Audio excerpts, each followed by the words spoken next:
ঝটপট যদি কিছু খেতে ইচ্ছে করে সেক্ষেত্রে আপনার জন্য এই নাস্তাটি। হ্যালো ফ্রেন্ডস, আসসালামু আলাইকুম। আজকের রেসিপিতে স্বাগতম জানাচ্ছি। বাসায় যদি মেহমান আসে তাও ঝটপট এই রেসিপিটা তৈরি করে দিতে পারেন। তাছাড়া সকাল বিকাল নাস্তাটা এইভাবে তৈরি করে দিতে পারেন। আমার বাসায় তো সবাই ফ্যান হয়ে গিয়েছে এই নাস্তার।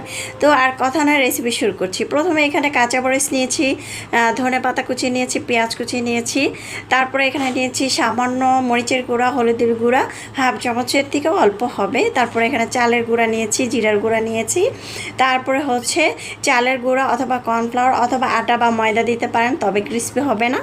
আমি খুব ভালো করে মিক্স করে নিয়েছি। একটু পরিমাণ পানি দিয়ে, একটু বলতে আধা কাপ পানি দিয়ে গোলাটা তৈরি করে নিয়েছি। এটা কিছুক্ষণ রেস্টে রেখে দিলে, যদি আপনি চালের গুঁড়া দেন সেক্ষেত্রে কিছুক্ষণ রেস্টে রেখে দিতে পারেন। রেস্টে রেখে দিলে অনেকটা ফুলে যাবে আর কি চালের গুঁড়াটা।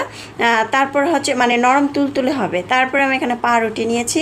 পাউরুটি তো সবাই আমরা কম বেশি সবাই খেয়ে থাকি রুটি কলা দিয়ে। যাই হোক, এইভাবে রুটি কলা না খেয়ে এইভাবে যদি একটু স্পেশাল করে খাই তাহলে কিন্তু অনেক বেশি মজা হয়।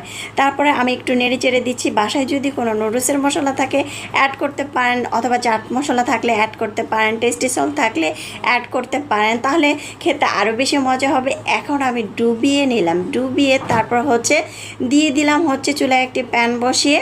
প্যানটার মধ্যে হালকা একটু তেল দিয়েছি, 4 থেকে 5 টেবিল চামচের মতো হবে। তারপরে আমি চুলা গরম করে, তেল গরম করে দিয়ে দিলাম। এখন উল্টিয়ে পাল্টিয়ে খুব ভালো করে ভেজে নেব। এই নাস্তাটি খেতে এত বেশি মজা হয়।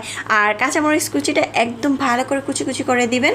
তারপরে দেখবেন এই নাস্তাটি সবাই অনেক বেশি পছন্দ করবে। আমার বাসায় আমি সবসময় এটা তৈরি করে থাকি। বাচ্চারা অনেক বেশি পছন্দ করে খেতে। অথবা বিকেলবেলা নাস্তার জন্য বাসায় ঝটপট কেউ যদি হঠাৎ করে কোনো মেহমান আসে, যদি বাসায় পাউরুটি থাকে, কম বেশি সবার বাসায় কিন্তু পাউরুটি থাকে, তবে এইভাবে যদি একটু স্পেশাল করে দেওয়া যায় তাহলে কিন্তু সবাই চেটেপুটে খাবে। যাই হোক, আমার বাসায় অনেক বেশি পছন্দ করে, অনেক মজা করে খায়। আমি তো লাল করে ভেজে নিয়েছি, একদম ক্রিস্পি হয়েছে। আর কর্নফ্লাওয়ার দিলে তো আরও ক্রিস্পি। চাইলে এখানে কর্নফ্লাওয়ার, বেসন এগুলো দিয়ে তৈরি করতে পারেন, আটা অথবা ময়দা দিয়ে তৈরি করতে পারেন।